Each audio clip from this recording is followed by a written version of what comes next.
Fall has hit here in the Willamette Valley, so today I'm here to show you how to plant garlic in 4 easy steps.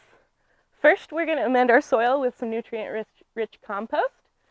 Second, we're going to add in a little granular fertilizer because these babies are going to be hungry. We're going to figure out how to plant them. And then lastly, we're going to use a liquid fertilizer to water them in.